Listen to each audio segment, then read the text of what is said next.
1장 1절부터 7절 말씀을 저 한 절, 여러분 한 절 교독하겠습니다. 제가 1절 먼저 읽겠습니다. 또 내가 새 하늘과 새 땅을 보니 처음 하늘과 처음 땅이 없어졌고 바다도 다시 있지 않더라.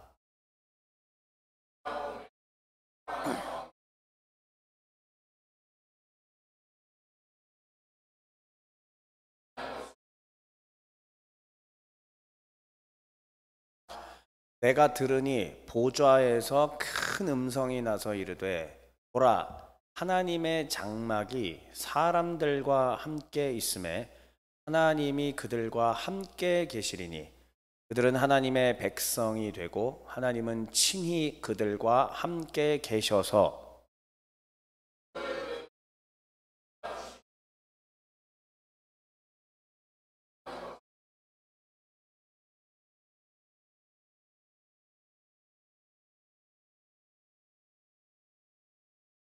보좌에 앉으신 이가 이르시되 보라, 내가 만물을 새롭게 하노라 하시고 또 이르시되 이 말은 신실하고 참되니 기록하라 하시고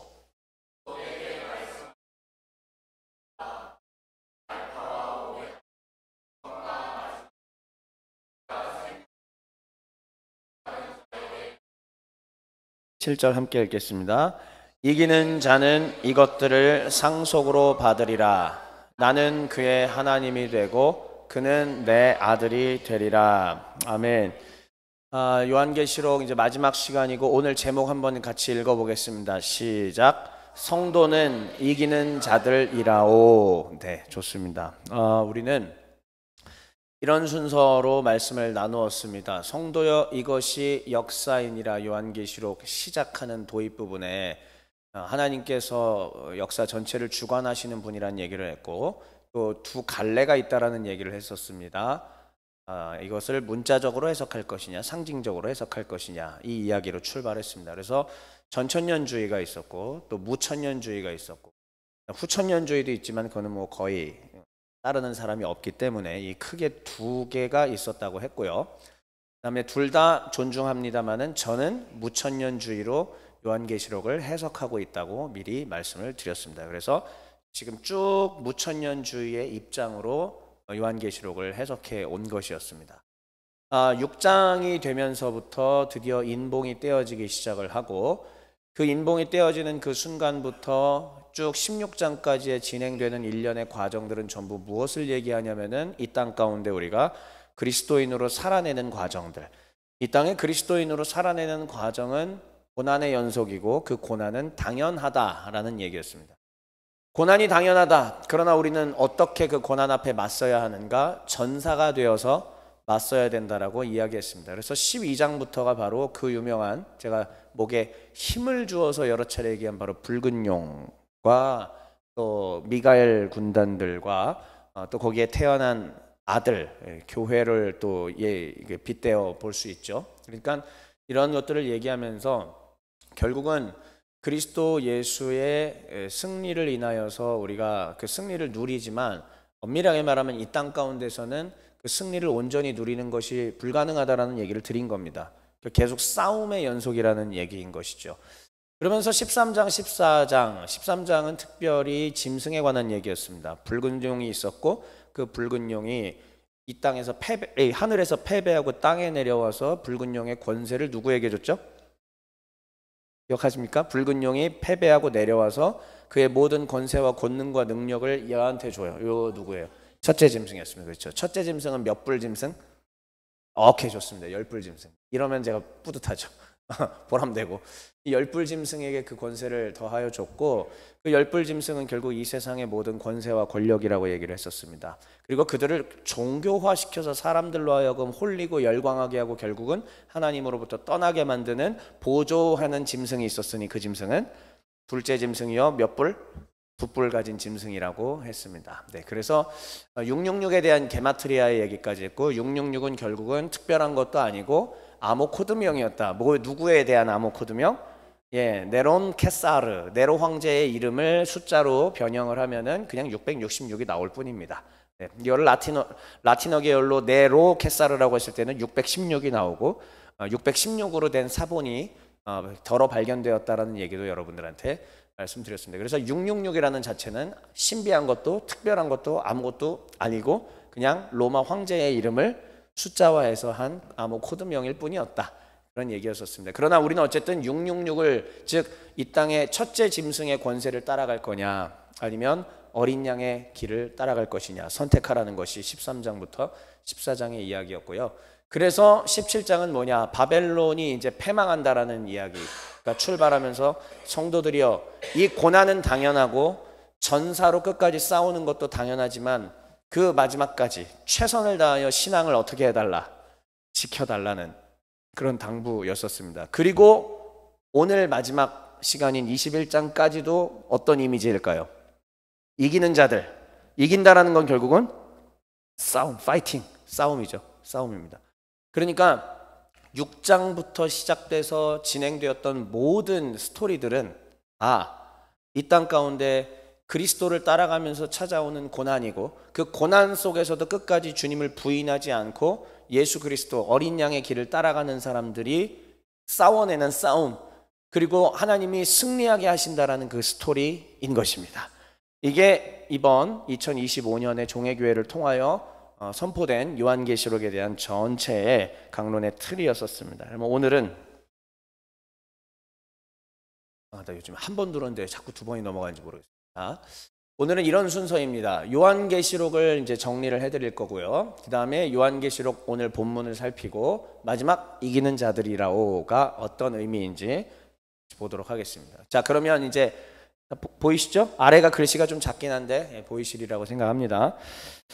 요한계시록을 같이 다시 한번 정리해 보겠습니다. 제가 요한계시록을 일전에도 강론을 했었지만은 그때는 이렇게까지 다 분석을 하지 못했습니다. 근데 이번에는 감사하게도 드디어 이제 전체 분석을 한번 해봤어요. 물론 절절마다는 완벽하게는 다 못했지만 그래도 전체적인 분석을 해본 결과 이 그림이 나왔습니다. 제가 이 그림을 GPT한테 보여줬습니다. GPT가 뭐라고 그랬게요? 박 선생님 정말 놀랍습니다. 이거 잘하잖아요. GPT가 굉장히 잘해주잖아요. 그래서 정말로 잘 된 것 같아요. 저도 이제 개인적으로는 이 그림 한 장으로 이제 머릿속에 요한계시록이 다 이해가 될 듯 하고요. 제 자신도 그렇고 또 우리 성도님들도 앞으로 우리 성도들인데 이제 자신감 있게 저 그림들을 통하여서 사람들한테 요한계시록을 좀 설명해 줄 수 있으면 더 좋겠다. 이단들이 여러분들이 이제 미혹하러 오면은 이런 얘기 하면서 물리치기도 하고 이단에 미혹당하려는 사람들을 또 지켜주기도 하고 그렇게 하면 참 좋겠다는 생각이 듭니다. 자, 그럼 다시 한번 볼게요. 일단은 아랫 라인을 한번 볼게요.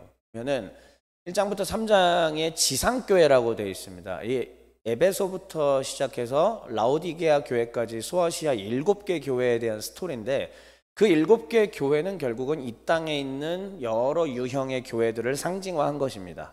땅의 교회를 말하는 것이죠. 이 땅의 교회들은 완전하지가 않습니다. 그래서 땅의 교회들은 때로는 넘어지기도 하고 때로는 이단에 홀리기도 하고 때로는 부패하기도 하고 타락하기도 합니다. 자, 지금부터 2000년 동안 교회가 진행됐는데 우리 교회들이 다 그러지 않았어요? 2000년 동안? 흥왕했던 교회도 있고 근데 영원한 교회가 아무도 없다는 거예요.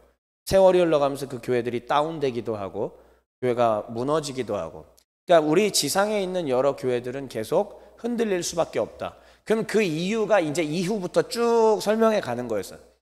자, 일단은 4장 5장 하늘의 예배가 펼쳐집니다. 하늘의 보좌로 쭉 올라가게 됩니다. 결국은 그 하늘의 보좌에서 일찍 죽임을 당한 분이 나오고 그 일찍 죽임을 당한 분이 인봉을 떼기에 합당하시다라는 스토리로 이야기가 출발이 되죠. 결국은 그 일찍 죽임을 당한 어린 양이 누구인가? 우린 다 지금 압니다. 예수 그리스도이시죠. 예수 그리스도의 십자가의 사건을 말하는 겁니다.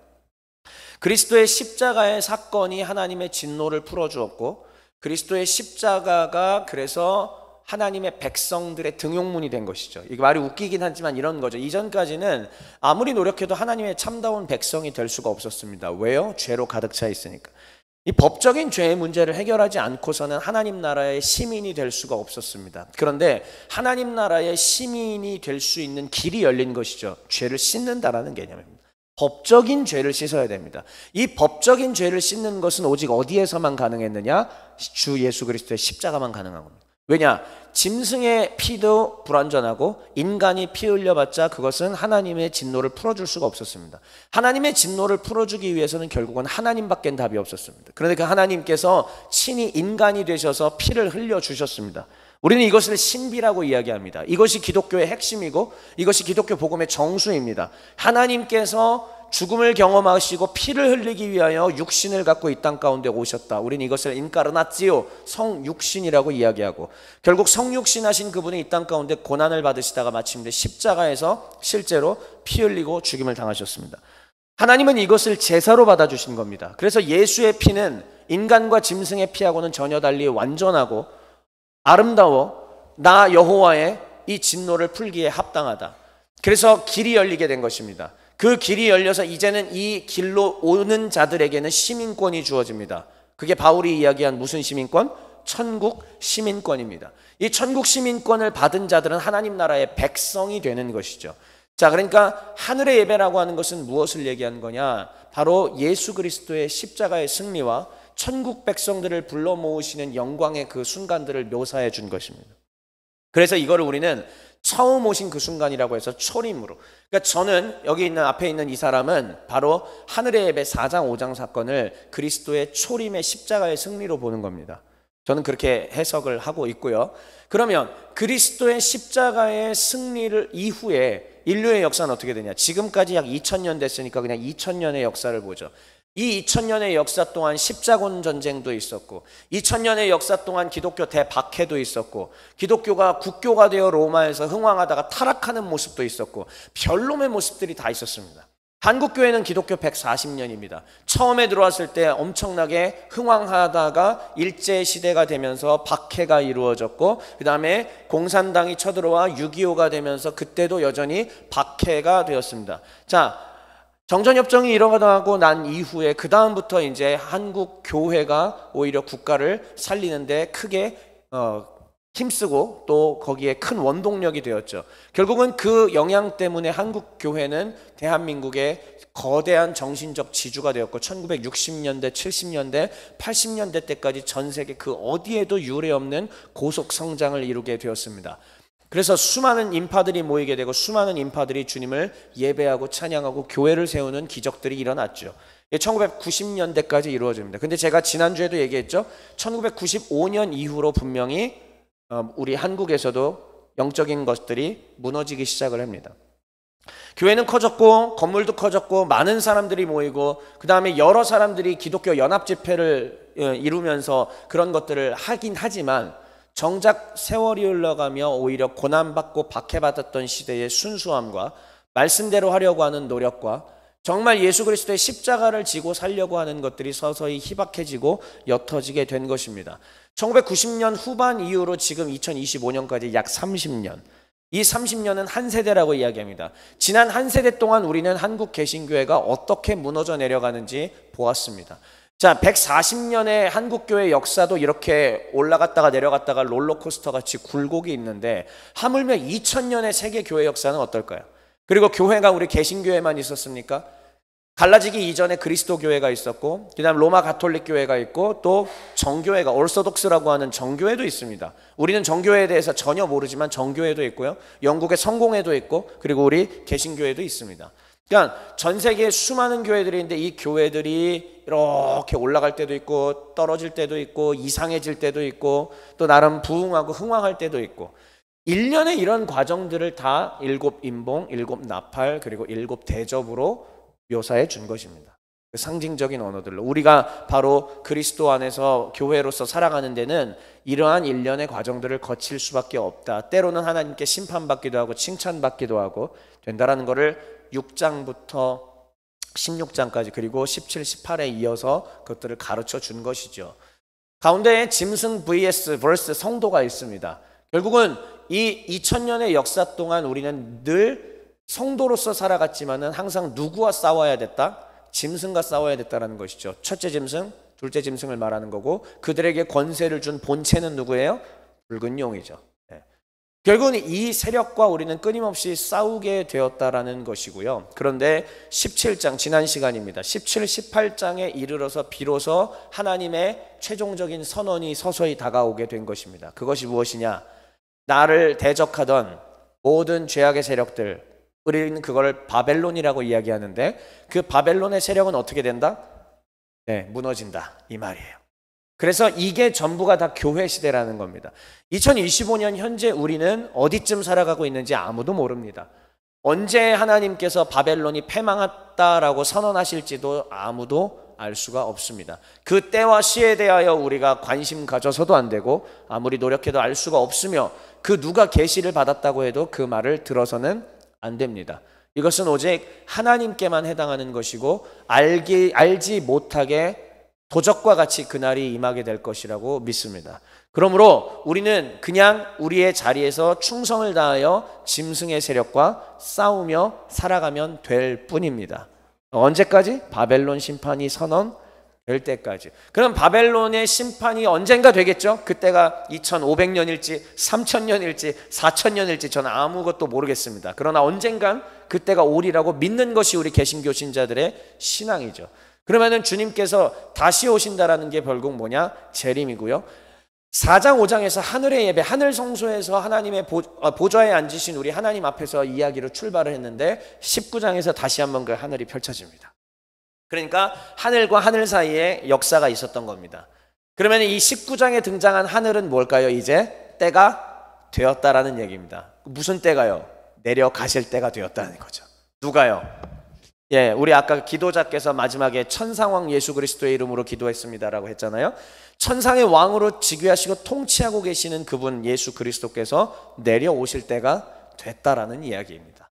결국은 19장의 11절, 그러니까 19장 중반부부터 시작해서 그리스도의 재림이, 백마 타고 오시는 그리스도의 재림에 대한 모습이 그려지고요. 그 다음 20장부터 마지막 22장까지 최후의 이제 종말의 종말 중에서도 진짜 끝이 어떻게 펼쳐지고 최후의 완성이 이루어지는지 묘사해 주고 있습니다. 이게 바로 요한 계시록입니다. 그러므로 여러분 여기서 주제가 뭘까요? 이제 요한 계시록의 핵심이 뭘까요? 바로 우리예요. 짐승과 성도는 서로 계속 싸울 수밖에 없다라는 얘기고, 그러면은 이 땅의 교회로 살아가지만 우리는 당연히 싸울 수밖에 없다라는 얘기입니다. 간혹 가다가 저도 어렸을 때 제가 한참 불받고 그랬을 때 이런 것들을 했어요. 이미 예수께서 이기셨는데 우리는 패배할 수 없다. 그러니까 이게 여러분 뭘까? 20대 초반에 제가 우리는 패배할 수 없다라고 막 외치고 다녔어요. 그게 뭘까? 나는 다 이긴다. 나는 승리한다. 나는 패배하지 않는다. 내가 짱이다라고 하는 그런 그 거만하고 교만한 마음들이 20대 초반에 있었던 거예요. 어찌 보면 뭐를 간구하고 있었느냐? 그리스도의 승리는 생각하지만 그 패배한 패잔병들이 이 땅 가운데 내려와 끊임없이 우리를 괴롭히고 살아간다라는 이거를 성경의 지식이 부족했기 때문에 불은 받고, 그러면서 또래 우리 젊은이들과 함께 한 선교단체도 만들고 정말 열정적으로 뭔가는 했지만 이제 그런 부분들이 종합적인 이해가 제가 부족하고 딸렸던 거예요. 그러니까는 맨날 우리는 이긴다 근데 뭐 맨날 패배하고 이러고 하거든. 그게 이제 해소가 안 되고 풀리지가 않았던 건데 이제 이해가 되기 시작하는 거고, 저도 그래서 그때 물음받고 약 10여 년의 세월 동안 하나님께서 무슨 과정을 거치게 하신 거냐? 수없는 전쟁 속에서 패배도 해보고 코가 깨져보고 팔도 잘려보고, 이제 영적인 얘기예요. 실체가 아니라 다리도 잘려보고 다 손톱 발톱 뽑혀보고. 근데 이러한 전쟁 과정을 통해서 제가 한 명의 전사로 싸워 나가는데 정말 유능한 전투원으로 성장해 가는 것들을 제가 느끼게 된 것입니다. 그리고 어느덧 때가 되었을 때 우리 하나님께서 이렇게 교회를 시작하게 하신 것이고요. 그래서 이따가 마지막 부분에 얘기하겠지만 미리 오늘의 결론을 미리 얘기하자면, 결국은 종의 교회를 통해 우리를 통해 우리 시대를 통해 하나님께서 지금 요구하시는 건 단지 교회를 세우고 사람을 많이 채우는 게 전혀 아니라 마귀와 싸우는 최정의 전투 요원들을 길러내는 게 지금 우리 시대의 하나님 뜻입니다. 역사적 흐름이 그래요. 이거는 부정할 수가 없습니다. 지금의 역사적인 과업, 독일어로 굳이 이제 역사를 했으니까 독일어로 굳이 얘기하자면 이거를 아니면 안 하겠습니다. 예, 그냥 그런 얘기 안 할게요. 그냥 하여튼 이 시대 정신이라는 게 있는데, 이 시대 정신이라고 하는 것을 잘 읽고 교회도 시대 정신을 잘 분별해야 합니다. 근데 우리 시대는 지금 평화로운 시대가 결코 아니에요. 우리 시대는 지금 마귀의 총공격을 받아서 무너져 가고 있고, 그 지난 시간이었나요? 둘째 짐승이 계속 미혹해가지고 여러 하고 다 넘어가고 있는 그런 상황이거든요. 그러니까 이럴 때에 우리는 최정의 정병들을 길러내는데, 근데 그 최정의 정병들이 또 오해하지 마세요. 거리에 나가서, 제가 말했죠, 둘째 짐승의 특징은 정치화시키는 거라고. 여기서 말하는 최정의 정병이라고 하는 것은 거리에 나가서 피켓 들고 싸우는 그 전사를 말하는 게, 오히려 그거는 하급이에요. 제가 생각하는 전혀 정병이 아닙니다. 그거는 진짜 정병은 가만히 있는데 태산과 같이 그 무거운, 태산과 같은 어떤 그 힘을 가진 사람들을, 진짜 주님으로부터 권능을 받고 풍부에도 처해보고, 바울이 얘기한 것처럼 풍부에도 처해보고 비천에도 처해보고 여러 상황들을 다 겪으면서 오직 주 예수 그리스도의 복음 안에서 흔들리지 않는, 아니 흔들려도 요만큼만 흔들리는 이러한 사람들을 얘기하는 겁니다. 그러한 사람들이 하나님 말씀의 지식을 쌓고 또 내 안에 성령의 충만한 체험들이 있어야 되고 주님의 기적의 역사에 대한 경험도 있어야 합니다. 종합적인 것들이 되고, 그 다음에 내 안에 영적인 뿔이 나 있다면 그 뿔을 잘라야 돼요. 내가 영적으로 이빨이 나 있어요. 주로 화내는 게 이제 그런 거거든. 분노를 조절을 잘 못하는 사람들이 영적으로 다 여기 돼 있고, 또 이 계속 번뇌와 근심과 갈등, 그러니까 원래 성격상 그럴 수도 있는데 하나님을 못 믿으면서 오는 그 번뇌와 갈등들이 있잖아요. 그런 것들 같은 경우는 이제 이 머리에 지금 그런 것들이 가득 차서 악한 영들이 괴롭히는 건데, 사실 이런 것들을 다 싸워 이길 수 있는, 그리고 나뿐만이 아니라 그런 사람들의 뿔을 끊어줄 수 있어야 되고 이빨을 뽑아줄 수 있어야 되고 이상한 이 벌레들을 다 제거해 줄 수 있을 그런 사람들로 성장해 나가는 것, 이게 주의 종이에요. 이게 주의 종이고 이게 주의 일꾼이고, 또 다른 말로는 그리스도의 제자인 것이고, 하나님이 지금 시대에 사실 찾는 사람들은 이런 사람들입니다. 그래서 우리는 절박한 마음을 가지고 이런 사람들을 찾고 기르고 해 나가야 된다라는 말씀을 드리고요. 이제 요한계시록 전체 그림 다 보여드렸어요. 자, 그래서 이제 19장 이후로 22장까지는 대충 어떤 스토리냐면은 19장에 하늘 찬송이 있고요. 그 다음에 재림과 심판에 대한 얘기가 펼쳐지고, 핵심은 이제 마지막이죠. 새 하늘과 새 땅, 새 창조가 이루어지면서 아담으로 인하여서 실패했던, 그 아담으로 인하여 무너졌던 만물이 다시 어떻게 아름답게 회복되는 과정. 그래서 새 하늘과 새 땅, 새 예루살렘 강림 보이시죠?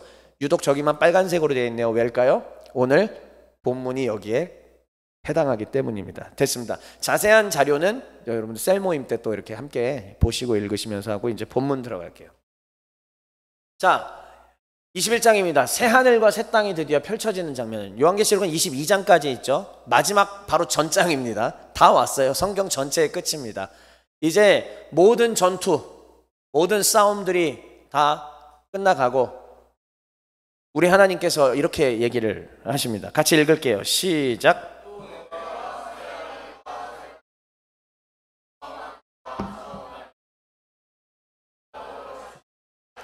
옆에 신천신지라고, 일부러 제가 신천지라고 안 썼어요. 신천신지라고 한자로 쓴 거예요. 좀 오해하지 마십시오. 예. 신천신지는 나쁜 말이 아닙니다. 좋은 말입니다. 새 하늘과 새 땅. 처음 하늘과 처음 땅이 없어졌고 바다도 다시 있지 않더라. 이게 우리가 문자적으로 봤을 때는, 그러니까 뭔가 신비한 새 하늘과 새 땅이 우리 가운데 임하고 그 다음에 뭔가가 펼쳐질 거로 이제 얘기를 하는데, 미리 말씀드릴게요. 저는 모르겠어요. 그게 뭔지는 누구도 몰라요. 그래서 종말론을 공부하는 학자들, 종말론 학자들도 이것에 대해서 여러 가지 설들이 있습니다. 예를 들면 새하늘과 새 땅이라는 게 이런 거죠. 첫 번째, 우리가 예전부터 알고 있었던 건 이런 개념이죠. 영적인 하나님의 하여튼 그 뭐 세상이 와서 우주가 다 없어진다 이거죠. 아예 없어지고 새로운 뭔가가 펼쳐진다. 어릴 때부터 저도 이제 이거로만 생각을 하고 있었고, 그런데 제가 공부한 우리 장로교 신학에서는 이제 그 전문 학자들께서 이렇게 얘기합니다. 여기서 말하는 새 하늘과 새 땅이라는 거는 하나님이 창조하신 우리 우주가 그대로 있는데 그 우주에서 죄악의 요소들이 사라지면서 회복되는 것이다라고 보는 관점들이 있어요. 이게 비등비등해요. 예. 그러나 우리 한국 성도들 입장에서는 지금 얘기를 잘 못 들어봤을 확률이 되게 높아요. 그냥 뭐가 온다 이렇게만 생각을 하지, 이게 우리 우주가 다시 회복된다라는 개념으로는 생각을 하기는 좀 어려웠죠. 근데 저도 이제 20살에 처음에 이제 신학교를 입학하고 나서 수업을 들어가면서 그런 얘기들을 들을 때, 오, 그럴 수도 있겠구나. 심지어 어떤 선생님들은 이렇게 얘기하시는 거예요. 그러니까 우리가 회복이 되잖아요. 그러면은 주님이 이제 재림하시고 온 우주가, 그러니까 지구 모습 그대로래요. 또 회복돼. 그러면 우주선을 타는데 광속보다 훨씬 빨리 갈 수 있다라는 거지. 이거 여기서부터는 재미예요. 그러니까 교수님들이 이런 얘기를 했다는 거지. 그러니까는 하나님의 신비를 우리가 우주선을 타고 안드로메다까지 원래 200만 광년을 가야지만 갈 수 있잖아요. 근데 그게 아니라 휙 하면 갈 수 있다는 거지. 가서 우와, 우리 하나님이 안드로메다 은하를 이렇게 만드셨네 하고, 그러니까 그게 그 범위가 우리가 상상하는 것을 초월하는 무언가가 될 것이다라고 얘기하시는데 다들 이야, 아무튼 그분은 스타워즈나 스타트랙 빠였을 확률이 대단히 높고요. 그리고 정확하게는 그 누구도 이거를 알 수가 없다. 단지 주님의 약속은 일단 뭐냐? 새 하늘, 새 땅이다라는 겁니다. 이게 새로운 질서일지 진짜 어떤 지각과 하늘이 내려오는 건지 그거는 기다려 봅시다. 하나님이 어떻게 하실지 모릅니다. 자, 그 다음 두 번째, 이제 새 하늘과 새 땅 얘기하면서 곧바로 새 예루살렘이 내려온다고 얘기해요. 어쩌면 이 새 예루살렘이 무엇인지를 보는 것이 조금 더 정확할 것 같아요. 거기서 뭔가 힌트가 얻어질 수도 있겠다 생각됩니다. 읽어볼게요. 자, 일단은 2절만 먼저 읽어볼게요. 시작.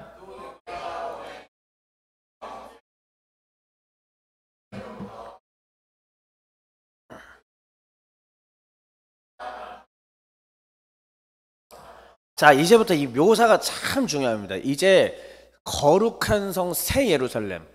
원래 이 유대인들에게 있어서 예루살렘은 그냥 이 땅에, 팔레스타인 땅에 있는 예루살렘이라는 그냥 도시죠. 거기에 다윗성이 있었고 또 그 시온산 위에 성전을 지었고 성벽이 있었고 지금도 여전히 있고, 그냥 거기가 예루살렘입니다. 근데 그 예루살렘이 아니라 새로운 예루살렘이 내려온대요. 근데 어떻게 묘사하고 있는지 보시죠. 하늘에서 내려오는데 마치 신부가 남편을 위하여 단장한 것 같더라.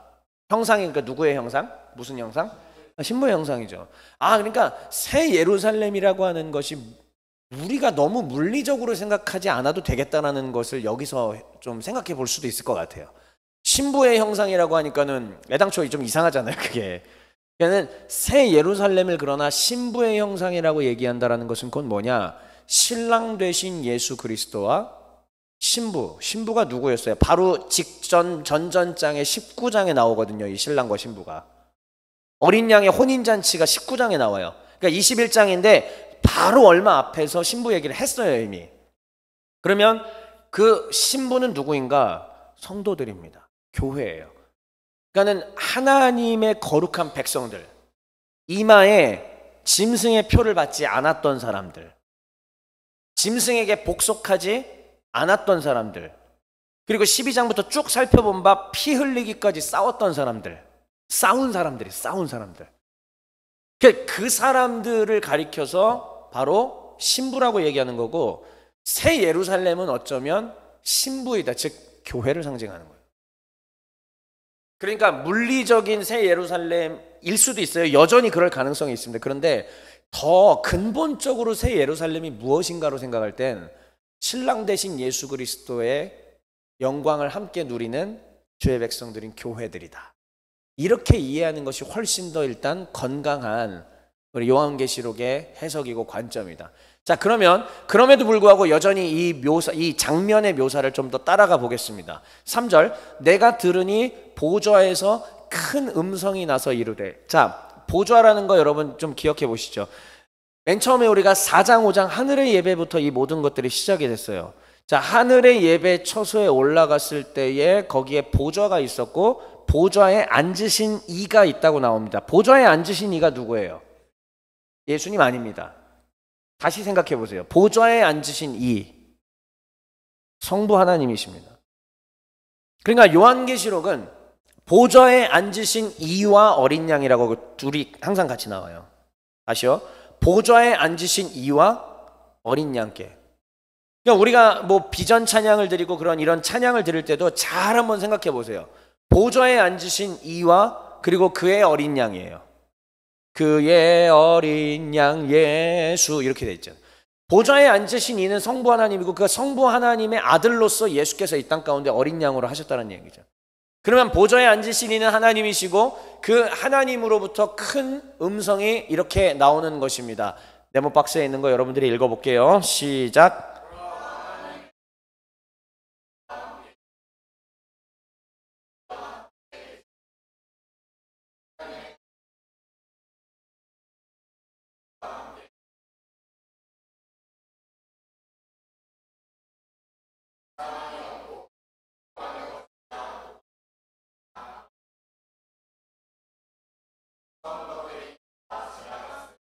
예. 하나님의 장막이 사람들과 함께 있다. 그러면서 지금 빨간색으로 제가 표시한 글자 부분들 한번 잘 주목해 보세요. 빨간색. 하나님이 그들과 함께 한다. 그들은 하나님의 백성이 되고 하나님은 또 그들과 함께 계시다. 같은 얘기죠. 같은 얘기입니다. 하나님이 그들과 함께 있다. 자, 여기 옆에 써는 영어로 써서 죄송하지만 God is with us. 하나님이 우리와 함께 한다. 이거 히브리어로 뭐라고 그래요? 네 글자로. 이게 임마누엘이잖아요. 자, 그러면은 임마누엘이라는 게 재밌는 게 애당초 천지창조가 이루어질 때부터 임마누엘 하기 위하여 천지창조하신 거예요. 사람을 지으신 이유도. 그런데 아담의 범죄는 임마누엘을 깼습니다. 하나님은 다시 임마누엘 하기 위하여 모세를 통해 접근하셨고 그리고 성막을 짓게 하시고요. 그 성막을 지은 이후에 성막 안에 지성소가 있죠. 이 지성소에 하나님의 법궤를 두시면서 내가 여기서 너희를 만나겠다. 그러면서 이미 출애굽기에서도 뭘 얘기하느냐. 하나님이 우리와 함께 하신다라는 임마누엘 사상이 이미 창세기 출애굽기 때부터 등장해요. 그럼 지금 여기서 이제 끝나가는 성경 전체가 끝나가는 마당이잖아요. 아득히 먼 과거였던 창세기 출애굽기 그리고 아득히 먼 마지막 요한계시록. 여기서도 새하늘과 새 땅 새 예루살렘이 임하면서 하나님이 우리와 함께 한다는 임마누엘을 이제 성취하신다는 뜻이에요. 그러면은 이제는 다시는 떨어질 일이 있다 없다? 없다는 겁니다.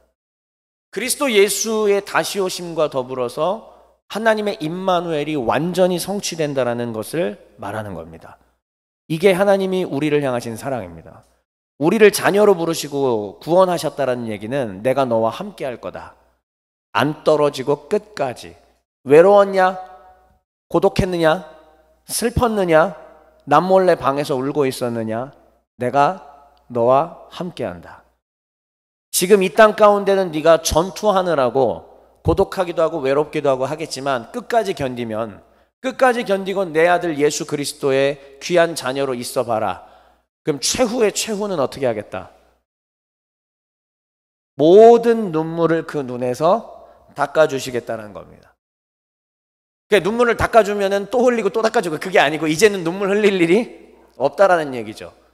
다시는 사망이 없고 다시는 애통도 없고 다시는 곡하는 것도 없고 다시는 아픈 것도 있지 않습니다.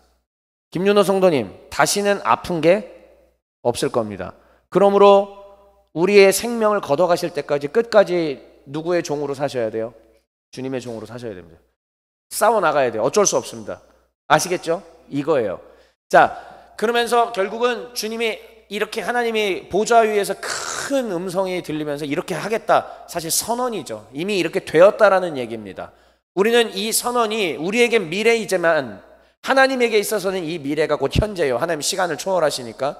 이 선언은 곧 지금 우리에게도 하나님으로서는 유효하게 보시는 봐라 견뎌라 내 사랑하는 아들아 견뎌라 내 사랑하는 딸아 이거를 내가 너희에게 허락하겠다 라고 요한계시록의 기록을 남겨놓아 우리에게 희망을 주시는 것입니다.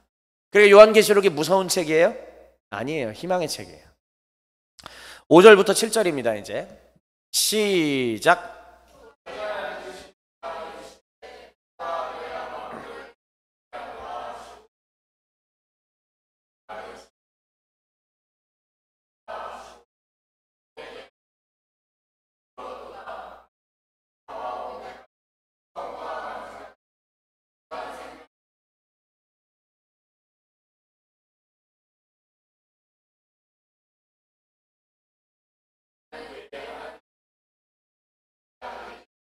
아멘.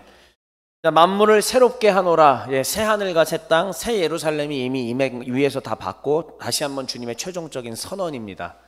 끝났다 이 뜻이에요. Finish. 이제 만물이 새롭게 되었다. 그러면 여기 오른쪽에 제가 써놨지만은 성경의 요점을 해놓고 제가 괄호 열고 뭐라고 되어 있어요? 만물 회복. 성경 전체의 스토리는 사실 만물의 회복 스토리예요. 하나님은 처음에 세상을 지었어요. 그게 에덴이죠. 그 나라를 지은 건데 아담은 하나님의 왕권을 붕괴시켰습니다. 하나님의 말씀인 법을 붕괴시켜서 하나님의 왕권을 무너뜨렸어요. 그래서 이 땅 가운데 왕이 사라지게 했습니다.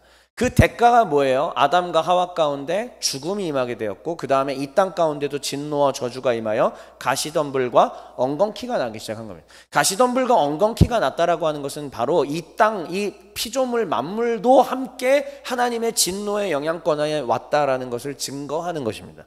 우리는 이걸 간과하고 있어요. 되게 이 만물도 함께 고통받고 있는 거거든요. 그러면 성경의 요점은 뭐냐? 참된 구원은, 요한계시록적인 마지막에 참된 구원은 뭘 얘기하는 거냐? 만물이 다 회복된다는 얘기예요.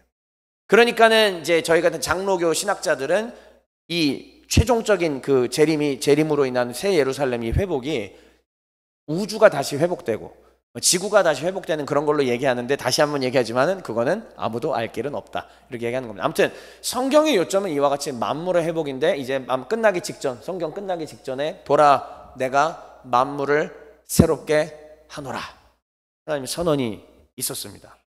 그러면서 우리에게 이 내용이 기록으로 남아야만 주의 백성들이 만들어질 수가 있고 주의 백성들이 희망을 가질 수가 있잖아요. 그래서 하나님이 이르시되 이 말은 신실하고 참되니 뭐하라? 기록하라. 기록됐기 때문에 지금 성경의 마지막 66권째가 되어서 우리에게 이 크고 놀라운 은혜의 비밀이 전달이 된 겁니다. 그리고 우리는 이렇게 위로받을 수 있는 거죠. 만약에 이게 기록이 안 됐으면은 사망, 애통, 곡 이게 없다, 뭐 이런 얘기 모르지, 그냥 이렇게 지나가 버리죠.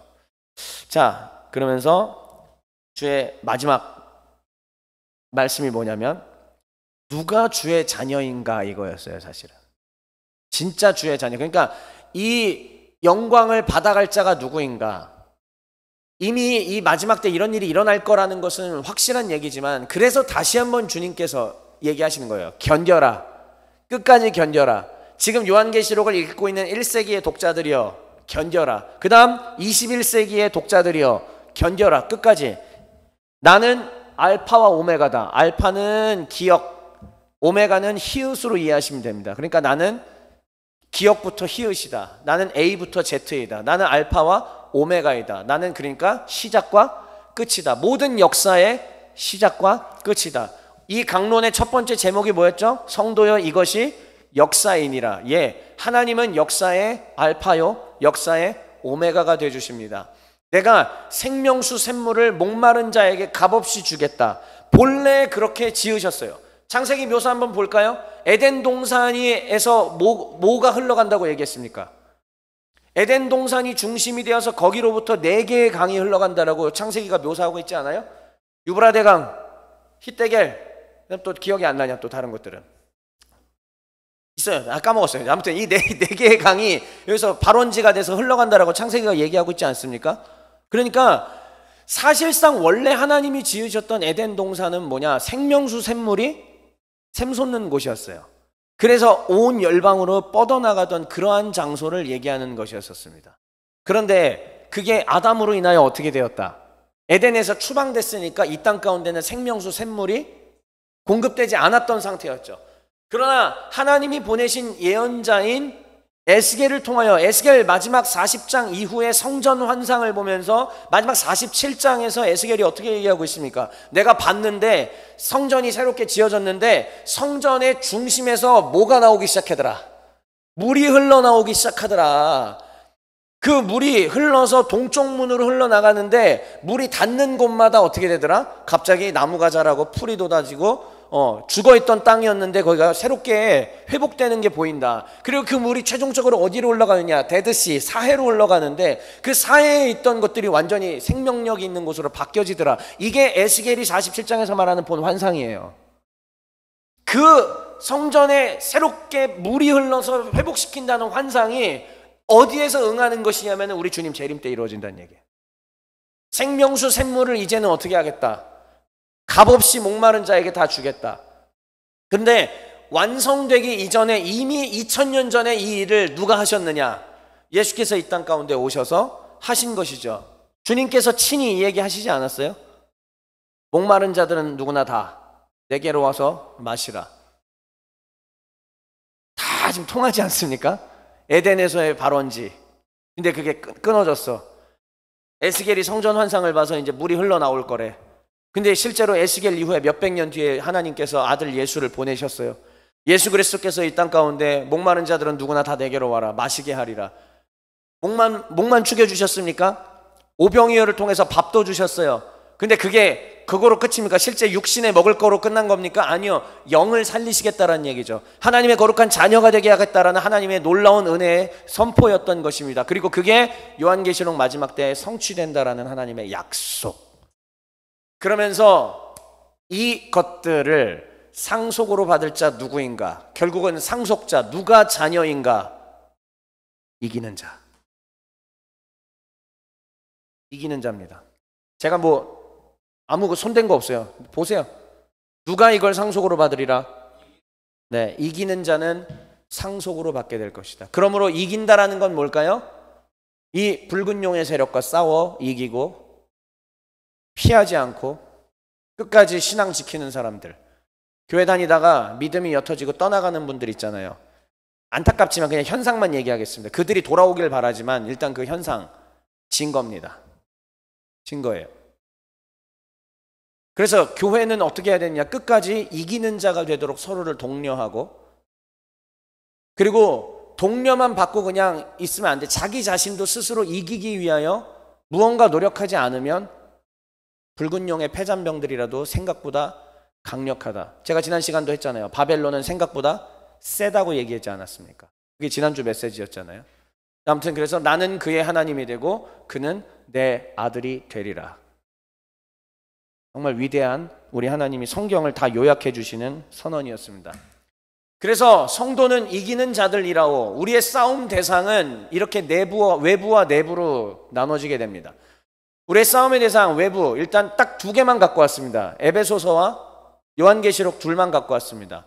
에베소서는 우리의 싸움의 대상을 이렇게 얘기하네요. 하나님은 바울을 통하여 통치자와, 예전엔 정사, 예전 개역 한글판에서는 정사라고 얘기했었죠. 통치자와 권세자와 어둠의 세상 주관자와 하늘에 있는 악의 영들에 대함이다. 우리의 싸움은 혈과 육에 대한 것이 아니다라고 얘기를 하죠. 그러니까 붉은 용의, 어차피 요한계시록까지 다 얘기할게요. 요한계시록은 누차 들었으니까 우리의 싸움의 대상은 붉은 용과 그를 지배하고 있는 짐승들이죠. 우리는 이들과 싸워야 되는데 그 싸움은 혈과 육에 대한 싸움이 아닙니다. 그러니까 우리가 나아가서 막 그냥 누군가를 미워하면서 피켓 들고, 아니 정치적인 활동을 하지 말라는 얘기는 아닌데 거기에 광기를 일으키면서 그런 식으로 하게 되다 보면 오히려 지금 붉은 용과 짐승과 이런 사람들, 이런 애들한테 지고 있는 거예요. 분노하게 되고, 분노하니까는 자꾸 누군가 막 이제 저주하고, 이거 자체가 죄 짓고 있는 건데 죄 짓는다라는 개념 자체를 모르게 되는 것이죠. 자, 이러한 악한 영들이 우리를 늘 속이고 하나님을 떠나게 하고 교회는 다니지만 전혀 하나님 백성으로 살아가지 못하게 만듭니다. 심지어 내가 예수 믿고 찬양 드리고 맨날 눈물 흘리면서 찬양 드리고 있는데 진짜 내 삶과 내 속을 들여다보면은 복음이 진짜 내 안에 와서가 아니라 그냥 자기 자신을 그런 식으로 속여서 믿고 있는 사람들도 굉장히 많은 것 현실이 아니겠습니까? 그게 너무 많이 보이는데, 진짜 주님을 믿었다라는 얘기는 주의 말씀의 원리대로 하는 것까지 가야 돼요. 그 열매가 나오지 않으면 확인이 될 수가 없어요. 가짜 신자들이 너무 많습니다. 그러니까는 복음서에서도 예수님께서 산상수훈에 뭐라고 얘기하십니까? 산상수훈의 맨 마지막 7장의 핵심 마지막 마무리가 뭐예요? 열매로 그들을 알리라, 이거였어요. 열매가 어떻게 나타나느냐? 열매가 맨날 화내고 성질내고 비난하고 누구를 죽여야 된다고 얘기하는 사람, 강대상에서 정치인들을 거론하면서 마귀다 사탄이다 죽여야 된다 이런 식으로 얘기하는 사람, 죄송합니다마는 그분들은 열매가 그 열매인 거예요. 주의 복음으로 서 있는 사람들이 아닙니다. 잘 분별하셔야 됩니다. 자, 이게 바로 우리의 어쨌든 외부의 적들이고, 그래서 이 외부의 적들은 언제나 내면으로 침투해 들어옵니다. 외부의 적들은 나의 내면을 공격하고, 그러므로 사실상 진짜 영적 전쟁이라는 거는 뭐냐? 나 자신과의 싸움이에요.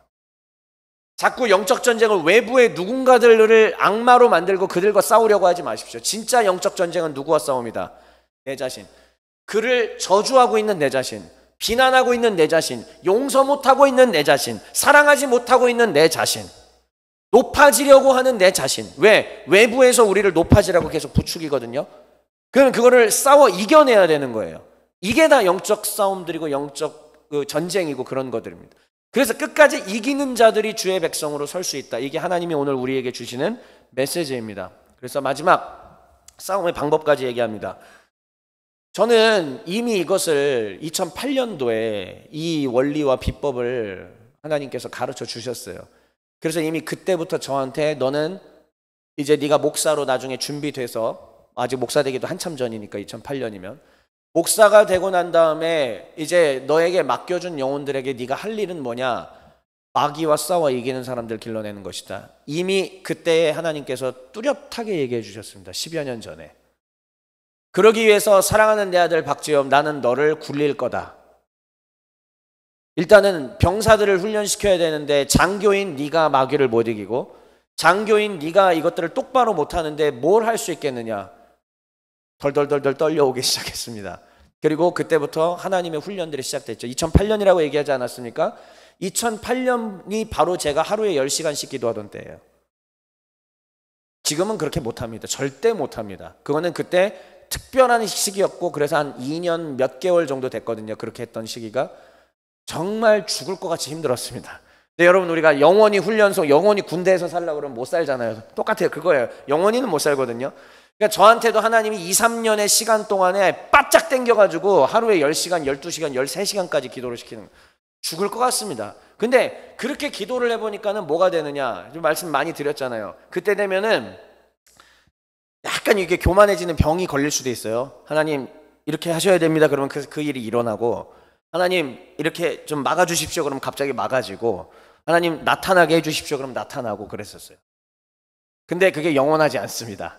예, 그 훈련의 기간이 있고, 그 훈련을 통하여 네가 능력 받았다라는 게 아니다.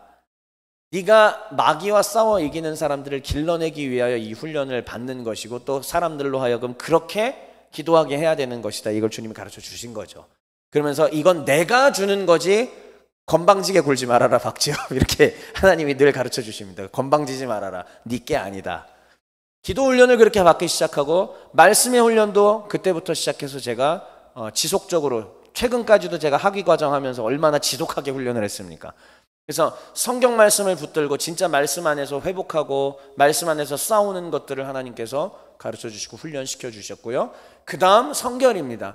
이 성결이 사실은 제일 어려운 건데, 결국은 2008년 이미 그때부터 하나님께서 성결하지 않는 한국교회의 청소년, 청년들의 현실에 대해서 저에게 말씀해 주셨어요. 여기서 말하는 성결은 당연히 성적인 것도 해당이 되고요. 근데 그것뿐만이 아닙니다. 정직, 예를 들면은 이런 것이죠. 우리가 프로그램 하나를 쓰는데도 불법 복제된 것을 사용한다라든지, 그 다음에 불법으로 내가 사지도 않은 것들을 PDF로 뭐 이렇게 이러저러 해가지고 한다라든지, 그러니까 이런 윤리적 정의감, 윤리적 이런 것들까지도 다 얘기하신 겁니다.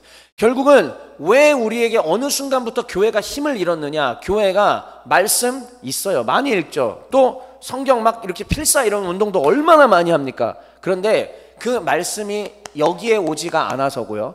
기도 많이 하는데 그 기도가, 앞에 이거 다시 나와의 싸움이라고 얘기했잖아요. 근데 그 기도가 나와의 싸움이 아니라 내가 기도를 몇 시간 했느냐로 가는 거죠. 제가 하루에 10시간 했다고 자랑하는 게 아닌데 10시간 기도하는 동안 뭐 한 건지 아세요? 싸웠어요. 계속. 하나님, 저 사람 너무 미워요. 용서가 안 돼요. 확 때리고 싶은데, 근데 축복하라. 기도에 몇 시간을 하루에, 그러니까 10시간 기도라고 얘기해봤자 몇 시간을 미워서 죽이고 싶은 그 사람을 축복하는 기도를 한 거예요. 이게 훈련이었습니다. 그러니까 이러한 성결이라고 하는 것은 사실 여기까지도 다 해당하는 거게 됩니다. 정직성과 뭐와 이런 것들을 포함하고, 그래서 말씀과 기도와 성결까지 합쳐져서 이 종합적인 훈련을 할 때에 우리는 비로소 영적 전쟁을 할 수 있는 병사가 되는 거예요. 아닌 상태로 영적 전쟁의 한복판에 보내버리면 어떻게 되느냐, 잠시 잠깐 잘 하다가, 여러분 이런 거예요. 예를 들면 수련회 때 은혜 받고 아니면 무슨 제자 훈련 프로그램 몇 주 받으면 은혜 받고 좀 뭐 되는 것 같아. 근데 어느 순간 보면 똑같이 호프집에 가 있고 선술집에 가 있고 똑같이 모텔 다니고 똑같이 다 그러고 산단 말이죠. 그게 왜 그런 거냐면은 결국은 전혀 훈련을 안 한 상태로, 갑옷도 안 갖춰준 상태로 그냥 소총 한 자로 안 쥐어준 상태로 그냥 전장에 내보냈기 때문이에요. 여러분들이 만약에 우리가 계속 이런 데서 패배하고 있다 그러면 뭐라고 이해하시면 돼요? 나는 전투복도 안 입었고 방탄 헬멧도 없고 나는 전투화도 없고 소총 한 자로 앉은 상태로 나는 그냥 얇은 옷 하나 입은 상태로 한겨울에 전장터에 나가 있다, 이렇게 생각하시면 돼요. 그러면 뭐예요? 바로 죽는 거지. 죽는 거예요. 죽었어. 죽으니까는 죄의식 못 느껴. 죽으니까 죄의식 못 느끼고, 죄의식 못 느끼니까는 계속 그냥 아무렇지도 않게 헬렐레 하면서 그냥 영으로 죽어있는 상태로 그냥 살아가게 되는 겁니다. 네, 잘 생각해 보십시오. 우리네 많은 젊은이들이, 오늘날 교회에 소속되어 있는 많은 젊은이들이 대부분 어떻게 살고 있는가? 마귀에게 승리한 삶일까요? 이게 대부분이 마귀에게 사로잡혀서 밥이 되고 있는 삶을 살고 있잖아요. 그렇기 때문에 하나님께서는 이게 뭐 특별한 비법이야. 2000년 전부터 다 알던 얘기인데, 근데 다 알고 있는 이 얘기가 우리에게는 너무 희박해졌고 이 원리조차 우리에게 가르쳐주는, 제대로 가르쳐주는 게 없기 때문에 종합적으로. 그래서 저를 2008년부터 하나님이 이 말씀을 주시고 훈련시키시고 여기까지 온 겁니다. 여러분 다 아시다시피 제가 종회교회 하기 이전에 이미 2009년에 형제사역단이라는 선교 기관을 세워서 지금까지 활동하고 있잖아요. 형제사역단의 대강령이 뭐냐면 주님 다시 오실 길을 예비하라요. 벌써 이미 재림, 요한계시록의 재림에 거기에 뚜렷하게 돼서 그렇게 그 강령과 그다음 7대 원칙이 있습니다. 이거 다 2008년에 만들었어요. 그리고 2009년에 시작했습니다. 2008년에 그렇게 지을 때 그 대강령은 주님 다시 오실 길을 예비하라 이거였고요. 그럼 7대 강령 중에 7 원칙이죠. 강령이 아니라 7 원칙 중에 첫 번째 원칙이 뭐냐면은 순종제일의 원칙입니다. 다른 거 어떤 거보다도 주의 말씀이면은 묻지도 말고 따지지도 말고 주의 명령에 yes, 예 하나님, 이게 1이고, 그 다음 2, 3, 4가 뭐냐면은요 이거예요. 성경제일의 원칙, 기도 후 행동의 원칙, 성결. 그러니까 저희 단체에서 왜 제가 그거를 2, 3, 4번에 놨을까요? 2008년에 하나님이 이미 저에게 알려주신 비법이고, 그리고 형제사역단이라고 하는 단체와 이런 것들이 향후 정말 마귀와 싸워 이기고 많은 사람들을 옳은 대로 인도하는데 쓰임 받아야 되기 때문에 하나님께서 그렇게 말씀해 주신 것입니다. 그래서 제가 단체에 7가지 원칙에 그렇게 한 거고, 이후로 계속 일꾼들이 들어올 때마다 이거를 외우게 시켰습니다. 그러나 지내보면 압니다. 이거를 실제로 무겁게 받아들이고 살아간 사람과 가벼이 여기고 무시했던 사람들로 나눠지게 되더라고요. 무시한 사람들은 결국은 본인이 좋아하는 길로 가게 되더라. 뭐 그렇다고 그들이 지옥 가는 아니죠. 똑같은 사역자인데, 근데 안타까운 점들이 보이더라라는 말은 어쩔 수 없이 할 수밖에 없습니다. 자, 사랑하는 종의 가족 여러분들, 다시 교회 얘기로 이제 하고 마무리 짓겠습니다. 제가 하나님께 받은 게 이거고요. 요한계시록이 바로 이것들에 대한 모든 원리와 이론들을 충실하게 제공해 주고 있습니다. 그러므로 우리는 어떻게 해야 될까요? 싸워야 됩니다. 이기는 자들만이 비로소 이것들을 얻을 수 있습니다. 이겨야 합니다. 반드시 이겨야 됩니다.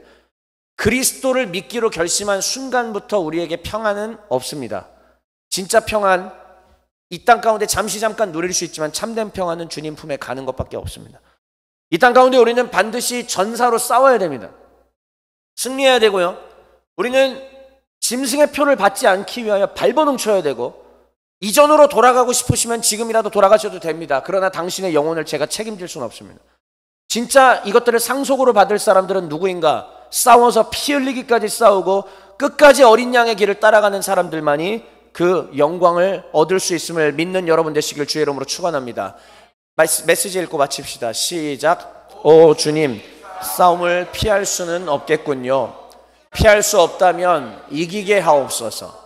마귀와 싸워 이기는, 그리고 마귀와 싸워 이기도록 인도하는 내가 되게 하옵소서. 아멘. 잠시 같이 기도합시다.